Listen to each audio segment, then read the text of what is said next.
Ako ang paan magitan sa langit. Musa mingon sila, hindi para siya si Jesus, ang anak ni Jose. Nakita kita sa iyang amahan o inahan. Musa kapon ni mingon man siya magitan siya sa langit. Si Jesus ito ba, ayaw ko mo pagpagulo. Wala yung nakakari ka na ko gawas ng ang amahan na nagpadala ka na ko magdano kanila. Ibantawan ko sila sa katapusan araw. Ang mga propeta nagsulat na ang tanan tawag siluan sa Diyos. Ang mamati sa amahan o makatakol ng kaniya. Buhari ka na ko. Apan wala kini magpasubot na may nakakita sa amahan. Siya magitan sa Diyos bao na may nakakita sa amahan. Sutihan ko ang umutuo may kinabuning walay katapusan. Ako ang pan na naghatag sa kinabuning. Ang inyong mga kagugulangan ang tapon sa samahan dito sa kalingawan. Apan na mamatay hinapon sila. Ang utapon sa pan na gikan sa langit dili mamatay. Ako ang pan na gikan sa langit na naghatag sa kinabuning. Ang utapon ng pan dili kayo mamatay. Ang pan na akong gihatag mao ang akong ulot ang mabuhi ang kalibutan. Ang Ebanghelyo sa Daigon ikaw, O Kristo. We are in need of food in order to survive, to live. No man or woman can live this life without eating. Sometimes we might eat too much. That's why some of us get very big. Like myself. Some of us, we eat the right foods, sometimes not the right foods. But all of it is that we still need food no matter what, even if we do fasting sometimes. When we have puasa, okay, pero we could not fast every day of the year. We would die. There's no way we should not do it.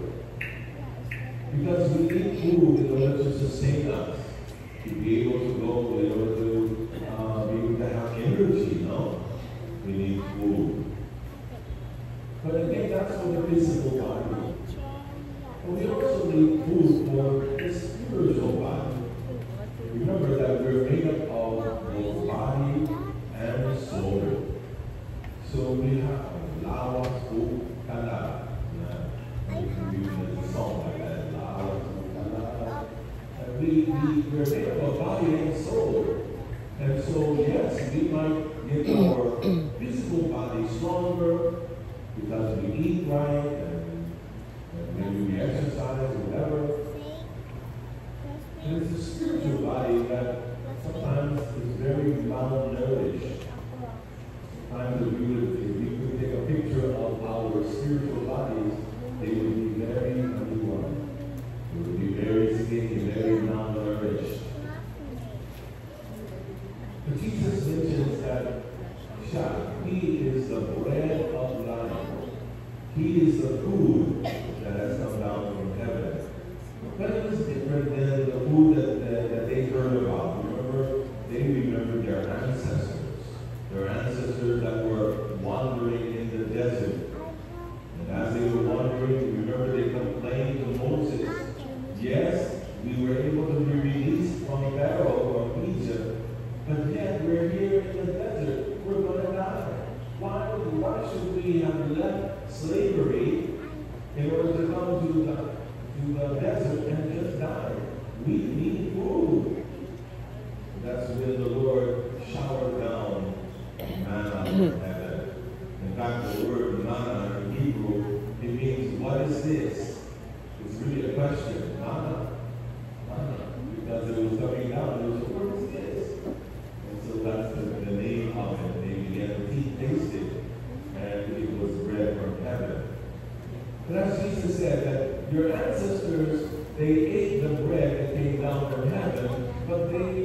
died also. Meaning that they had a life, and then they died, and that was it. But what Jesus said that what he gives, because he himself is the bread that came down from heaven, he gives, what he gives will sustain a person from this life to eternal life. That's why he said anyone who eats this bread will never die. Will never die. Now, doesn't mean that you physically will not die, but he's speaking about our soul, our spiritual bodies.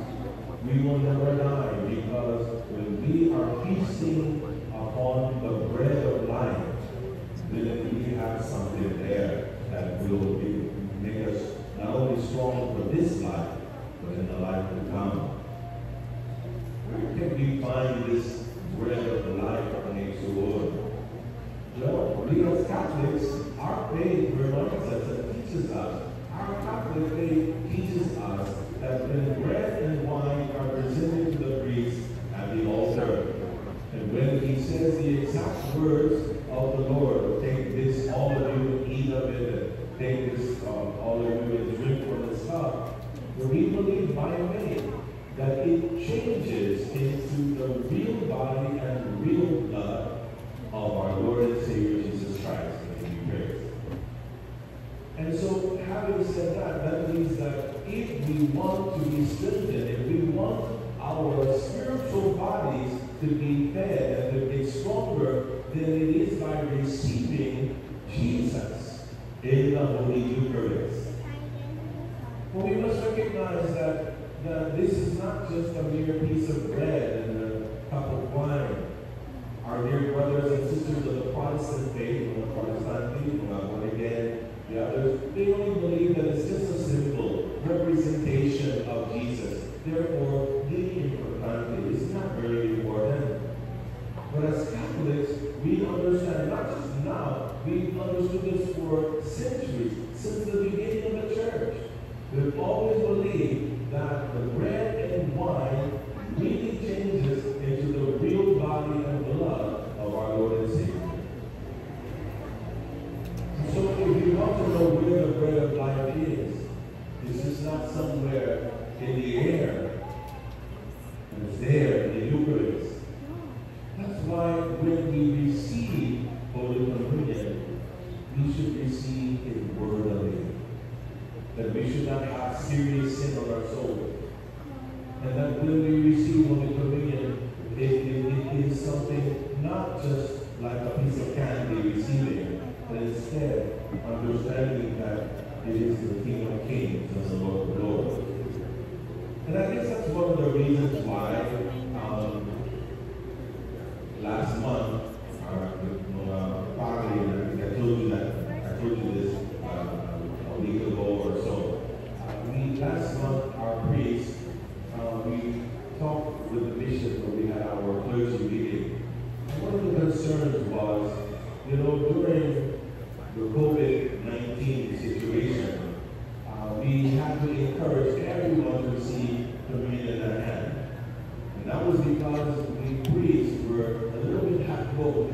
We didn't want to somehow pass on COVID to anyone who, or at least be accused of passing on COVID. That's why we said everyone receive in the hand. But the problem with receiving on the hand is that sometimes, many times, there's particles. There are particles that even though you receive in the hand and do like this, some do not recognize the particles and immediately they do that. It falls to the ground. That's a serious problem. Especially from the young people. I mean, forgive me if you're young. About that. I'm not trying to accuse you, but to be very honest, there are some with some of the little children who receive like this and they say, Amen, and then they just walk away and the particles will be on their hands. So the priests, we're real concerned about that. Said, isn't it time, since we're not dealing with COVID any longer, maybe we should go back to the traditional way, which is the normal way to receive Holy Communion.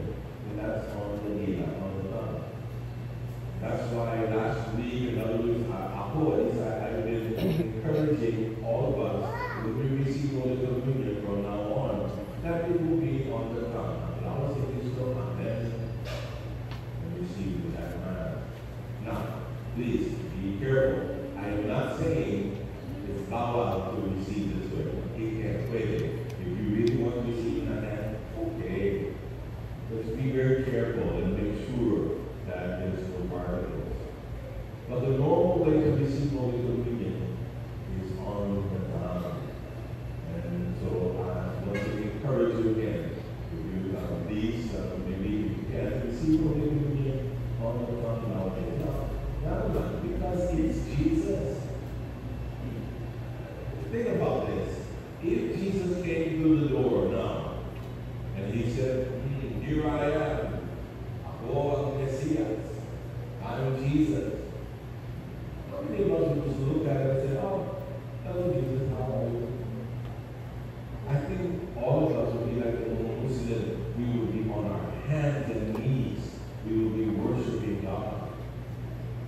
Meaning that our posture, our disposition will be of adoration, of being very careful of who, because he's there. But what's the difference if he came like that or on the altar? We believe that he's Jesus. Meaning it's the same. He is here. He's here in the tabernacle. He's here in the Word. He's here in this holy land. So I want to encourage us to partake of the Holy Eucharist in a very sacred way.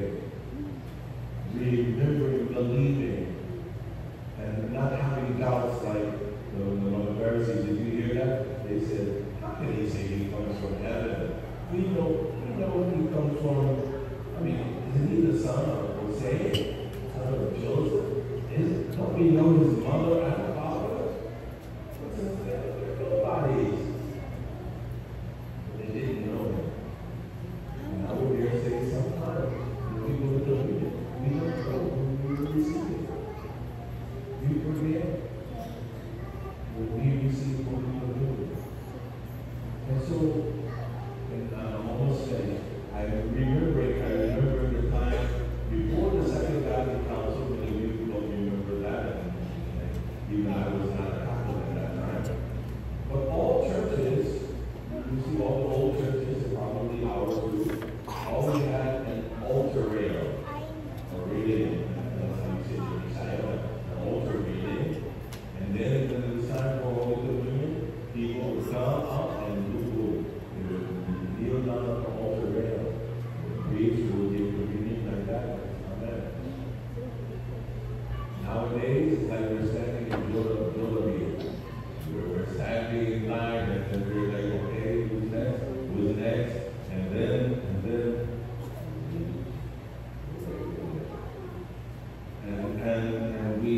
we're at a point where we're just like, we're just receiving our a burger or something. So we need to get back to the sense of the sacred, sense of the sacred. And when we do that, certainly our spiritual bodies will become stronger and stronger. May Jesus Christ be praised and Lord in love, and may Mother Mary pray for us always. Amen. Amen.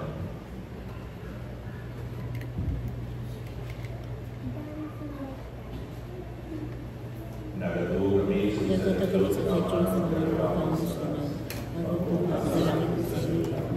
Sa tanang makita o dili makita. Nagatuloy kami sa ginakisamahan sa wala pa kay kinulikan. Diyos ikan sa Diyos sa halikan sa pasa. Matulog ni Diyos ikan sa Diyos sa matulog. Yan ang binuha sa kiniya sa pasa. Pinaagi kaniya na himo ang tanan, tungod ka nato mga tao alang sa atong kaluwasan. Bisak Nimo siya mayong laos, ika ni Maria na ulay na himong tao. Tungod ka nato na sa krus sa sugo ni Poncio Pilato. Naangkas siya na matay libo. Sa katlong kaadlaw na banaw siya. Aral matuman ang kasulatan. Sa kasalangit o galingkod sa tuo sa mahal. Mabarik siya may mayaon, arabahukong sa mga puhig sa mga minatay. O ang iyadinarian, walay katapusan. Nagadto kami sa Espiritu Santo, ang Ginoo nagahatag sa kanabuhi. Nagikan siya sa mahanag sa anak. Dungan sa mahanag sa anak, isimba siya gihimaya. Isulti pinaagi sa mga propeta. Nagadto kami sa Santo Katolikong simbahan. Nagailang kami sa pagbunyag alang sa kasailuan sa mga sala. Nagapaabot kami sa pagkabanaw sa mga minatay. Sa kinabuhi sa maabot na kalibutan. Amen. Mga punta natin sa ating Ginoo, na puno talaga sa pagluhod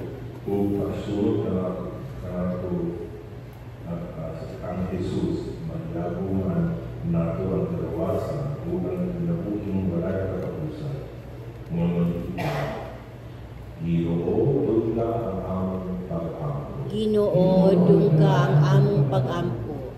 Alang sa simbahan kang gumamagulong sa Ginoo, mag-iyak kanunay diha sa pagsanyaw sa maayong balikat sa kaluwasan. Pinabilangan ko sa mga kataunan na nawatan sa paglao o pinasik sa kinabuhi. Mag-ampo kita. Ginoo, dungga ang among pag-ampo. Alang sa mga kaisunan nato na naluya diha sa espirituhan ng pagkasik, nalamdagan sila sa kahayag ni Kristo, aron makabatod silang puso sa pagsunod sa kabubuton sa Diyos. Mag-ampo kita. Ginoo, dungga ang among pag-ampo. Alang sa pagluwid sa pagtuisip sa kasimbahan, uban ng pagreligyosa, masinatin nato si Kristo pinaagi sa atong gagmay simbahan ng kapihipan. Mag-ampo kita. Ginoo, dungga ang among pag-ampo. Nang ipaglamboy natin ng kalinaw alang sa ibuong kalibutan at umadangan ng gabot sa Ginoo, mag-ampo kita. Ginoo, dungga ang among pag-ampo. Kung ang walay katapusang kahayag sa kaluwasan, magdala kanila na namatay na. Mag-ampo kita. Ginoo, dungga ang among pag-ampo. Ginoo Kristo, mutuo munamot kami kanimo sa tanang panahon sa among pagkinabuhi din kalibutan. Ipadan at kadamo ang ugma o kalay sa amahan. Araw mo kami makinabuhi sa maayong dagat o aron ang among pagkakalaga magpadayon dili alang sa kaugalingon apang ang kanimo tulo sa uban at ikaw man ang among Ginoo hangtod sa kahanapon. Amen.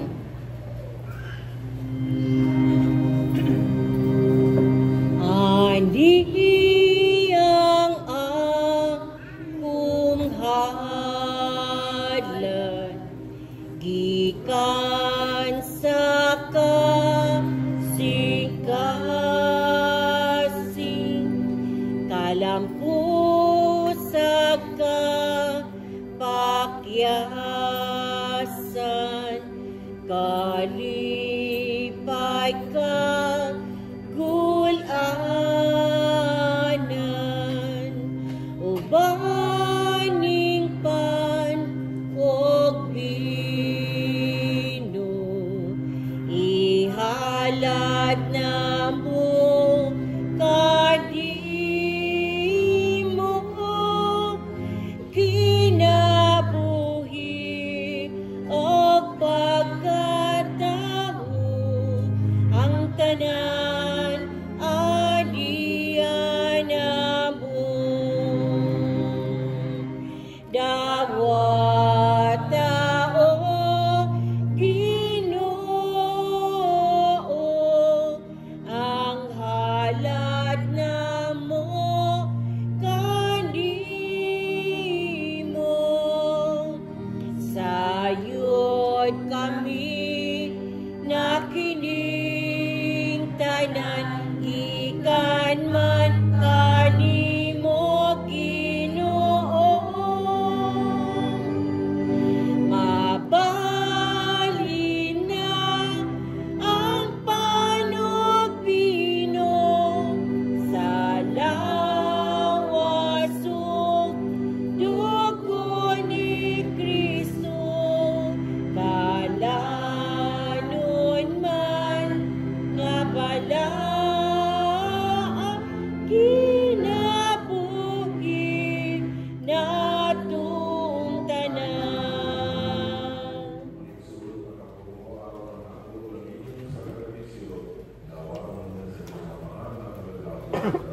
Dawatan ta sa Ginoo ang sakripisyo gikan sa imong mga kamot. Alang sa pagdayeg paghimaya sa iyang ngalan, alang usab sa atong kapuslan sa tibok niyang santos nga simbahan.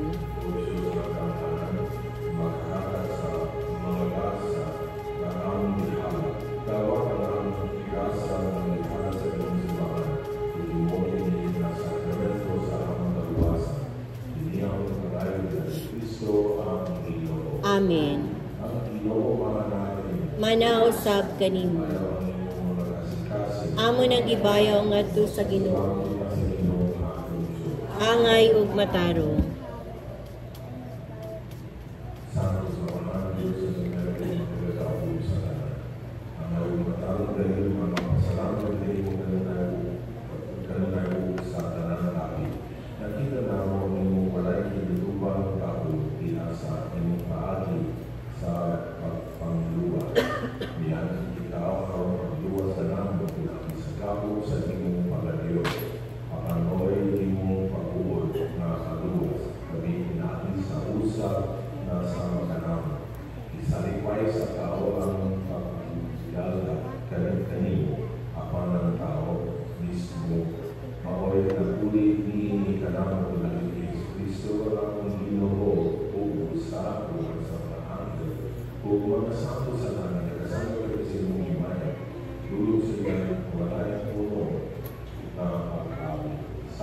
Sanctus, Sanctus, Sanctus nga Ginoo, Diyos sa kagahungan, puno ang langit ug yuta sa imong himaya, usana sa kahitasan, dagon ang nagaanhi sa ngalan sa Ginoo, usana sa kahitasan.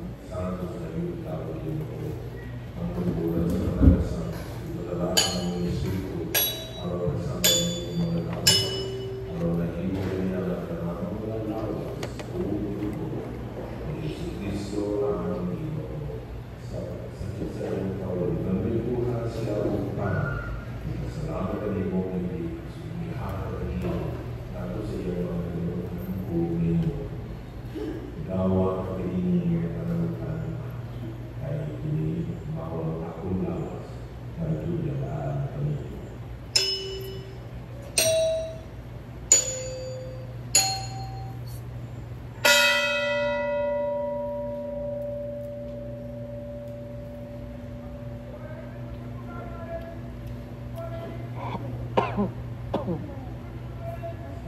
Maraming ako sa panihapon ni buhat siya sa kalis. Salamat din po ako sa aming hapon ako sa iyo at alam ang buhay mo. Gawa at iniyo, Panginoon mo, matanantikan ni kahit hindi mawakali sa aking dugo sa pag-uso niya na kasagutan. Ang dugo na iyo at kanino alam sa maraming mga tao ako ng mga salamat at sa iyo. Buhat at iniyo ang handog ka na.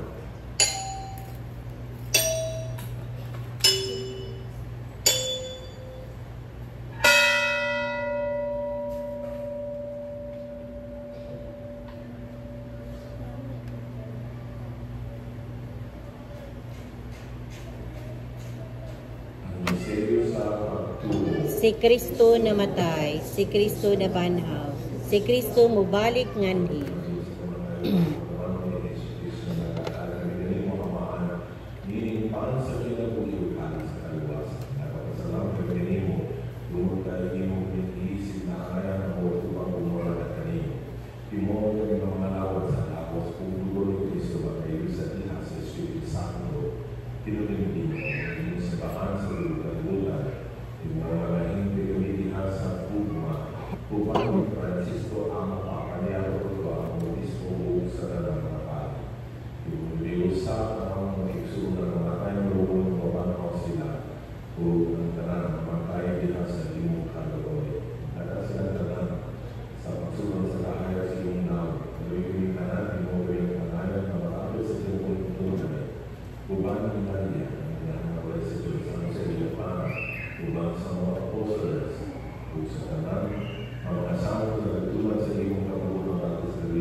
Amen.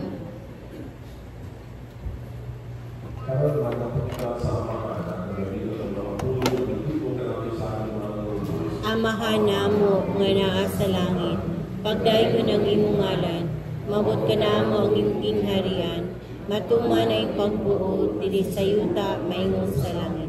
Ang kalanon namo sa matag adlaw, ihatag ka namo karong adlaw.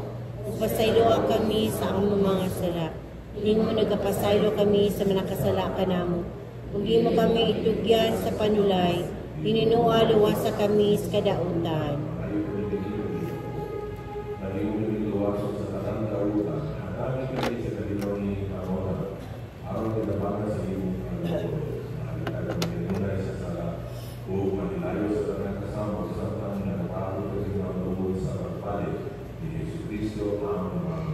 Kay imo man ang gingharian, ang gahom ug ang himaya, hangtod sa kahangturan.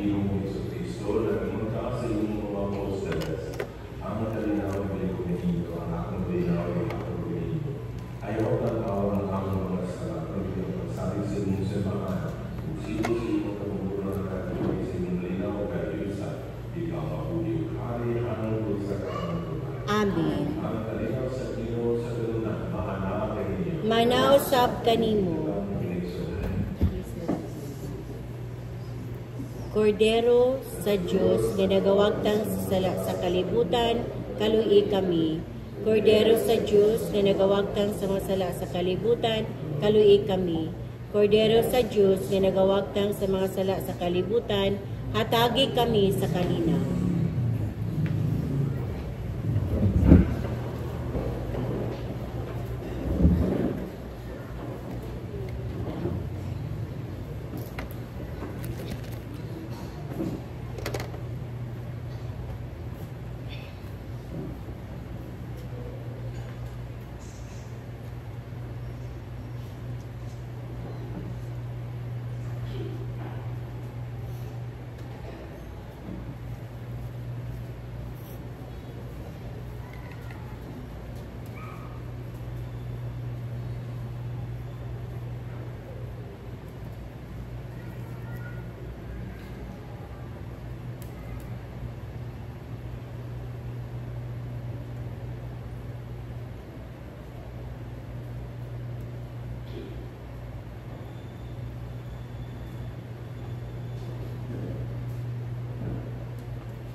Ginoo, di ko angay mo kalawat kanimo, pamulong lamang ug mamaayo ako.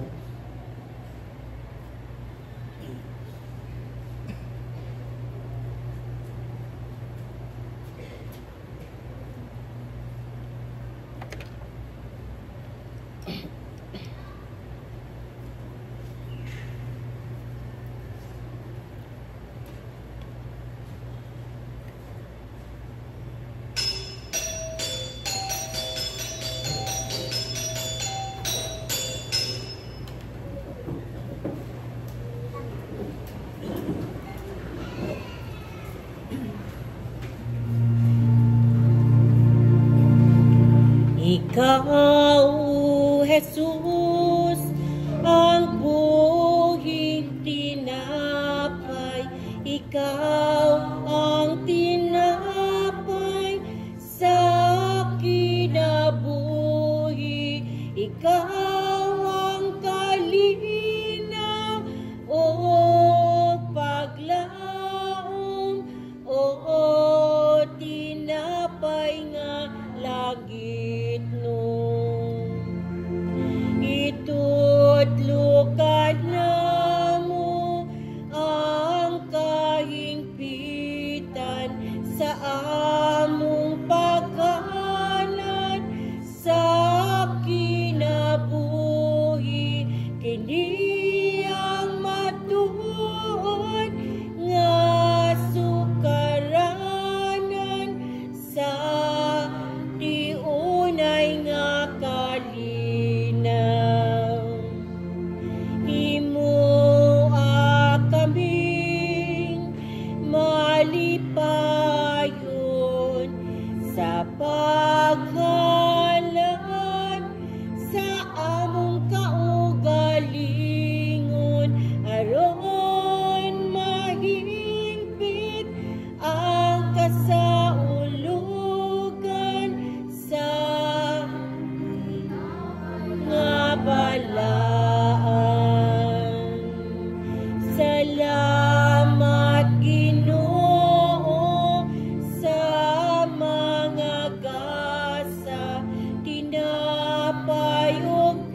kadimo, O Ginoo.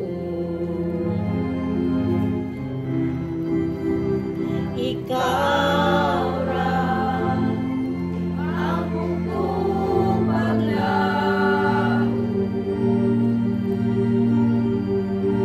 kaya sa takdang madulong,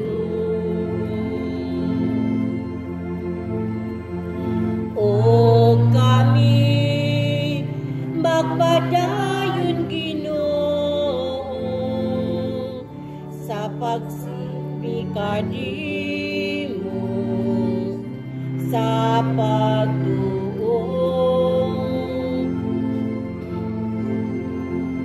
kay kami mudangop kanimo sa kasakit o kalipan hangtod sa ikamatay.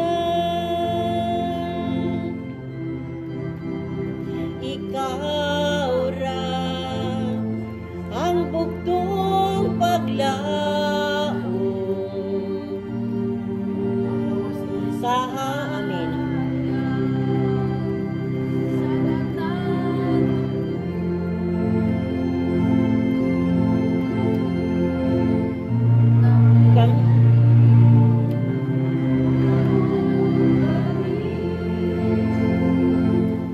Sa pagsingkalip hangtod sa ikamatay, ikaw lang ang bugtong paglaom, kahaya sa takdang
Panginoon, kalawat, imong gihatanamo, magluwas, kung katanamo sa mga sala, kung mag-amping kanamo na maganunayon diha sa kahayag sa iyong pagtuwa.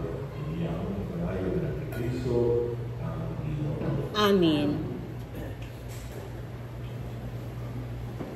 Mga pasalamat at pasalamat sa mga nabibang na donors alang sa Tuwang Church Restoration Project gikan sa ubuhan ng Masters 2, 3, 4, 5A, 5B, 6, o 9B, kandidat of 540 pesos. Gikan ni Ronald and Marvin Calipis Rangoy, 5,000 pesos. Basically, Corazon Calipis Angkot, 5,000 pesos. Amsa, 400. Richie Coco, 500. Henry Barbarona, City Evans 91, 5,000 pesos. Ugikan sa Anonymous Donor, Villa Aurora, 500 pesos. Salamat sa clusters 1A, 1B, 2, and 3 sa Villa Aurora, o sa clusters 1, 2, and 3 sa River Kalubangan, alang sa ilang cluster rep operator na ito ng Gusto Control. Namikaban sa kandidat o 4,705 pesos. Salamat sa atong Master President ng Kapuna, sa atong mga leading virtual ministers, sa atong upper server o sa atong choir, ang cluster 2 Cantonal Choir. Kung kailangan pala ng mga parokyano, ang hingala ni itong Santos na Misa, kailangan kayo salamat. Ano ang tawag sa mga kaslunon? Unang tawag, Arnel Mongko, 42 anyos, anak ni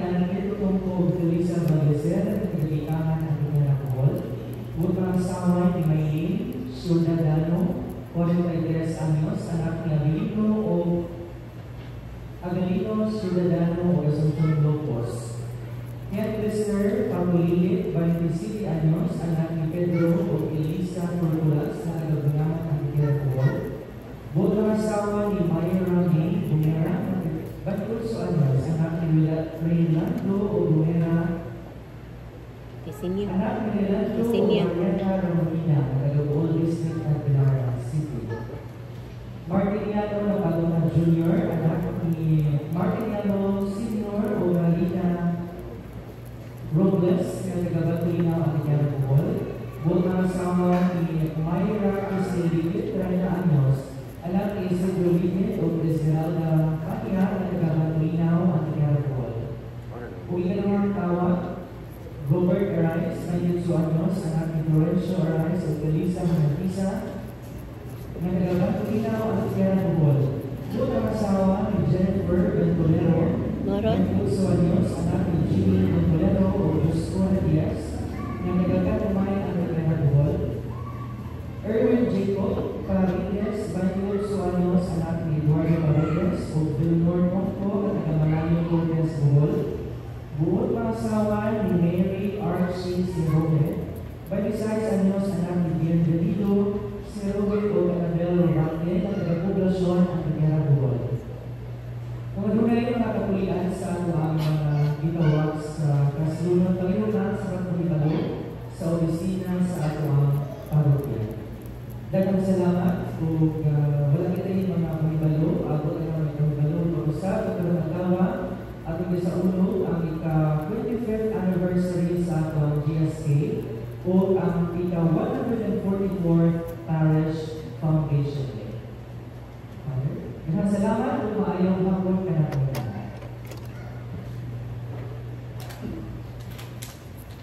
Kanina, we had a very beautiful celebration with the bishop this morning at 8 a.m. and then we went to the parish gym, the cover court, in which we were able to have the different presentations. So, what a lovely day that has transpired, and then our chapel was named the Bikahan Father. The cluster number 2, the one we're singing. So, congratulations being Kita ba din nakadaog din being the number 1 cluster of our parish. So, it was a very beautiful day. So, we thank the Lord for all He's doing in our parish. 144 years, very long. So, we pray that there will be 144 more years. And we pray for the young people that they will carry the torch of faith, that maybe some of them who live here and have children here and their children's children, that they will keep strong in their Catholic faith here, and that they have this church will be continue to be strong. So that's ang inuuman natin. Manausap kanimo.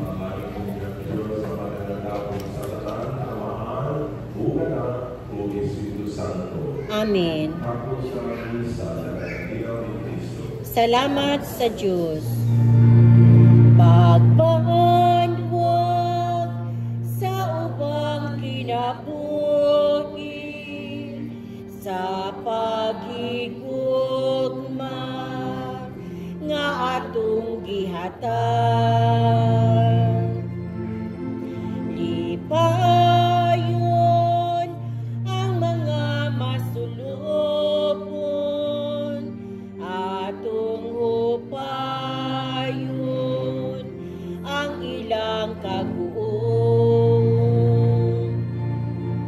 Sa gugma ang tanan maghiusa, mubanwag sa dalang mangitngit, ang dalan alang sa kaluwasan, atong subayon bisan og malis lisod atong subayo bisan og malisod.